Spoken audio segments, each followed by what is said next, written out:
Peptic ulcer ये पेट की अंदरूनी सतह पर बनने वाले छाले होते हैं।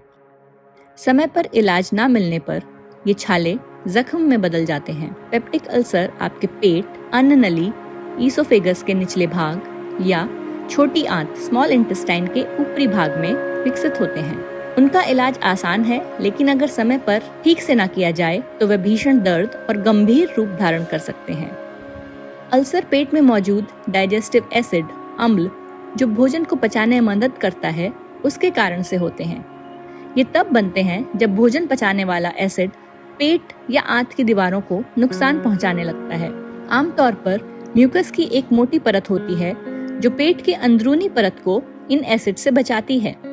लेकिन अगर ये म्यूकस की परत किसी कारण से कम होती है तो डाइजेस्टिव एसिड पेट के टिश्यू को नष्ट करने लगते हैं, जिससे अल्सर हो जाते हैं।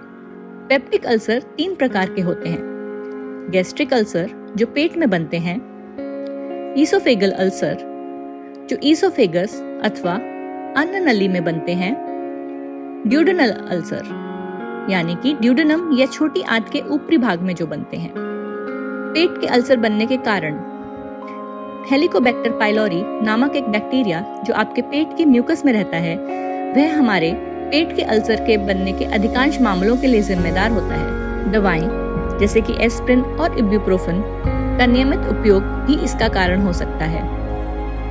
रिस्क फैक्टर्स अथवा पेप्टिक अल्सर के जोखिम को बढ़ाने वाले कुछ कारक इनमें शामिल हैं ज्यादा शराब पीना, धूम्रपान, मसालेदार भोजन तथा स्ट्रेस। पेप्टिक अल्सर के सिम्टम्स अथवा सामान्य संकेत हैं पेट के ऊपरी हिस्से में तेज दर्द होना, ये पहला लक्षण हो सकता है। जी मिचलाना, पेट में जलन, सूजन, कम खाने के बाद भी पेट का फूलना, वजन घटना तथा भूख न लगना। पेप्टिक अल्सर के उपचार अल्सर की गंभीरता के आधार पर उन्हें दवाओं, क्लैंपिंग या सर्जरी से ठीक किया जाता है। अल्सर का समय पर उपचार करना जरूरी है।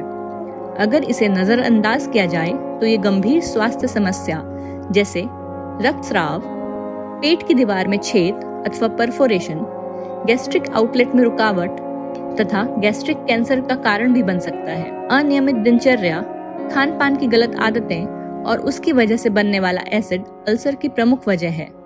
कुछ जीवन शैली विकल्प और आदतें पेप्टिक अल्सर के बनने के जोखिम को कम कर सकती हैं।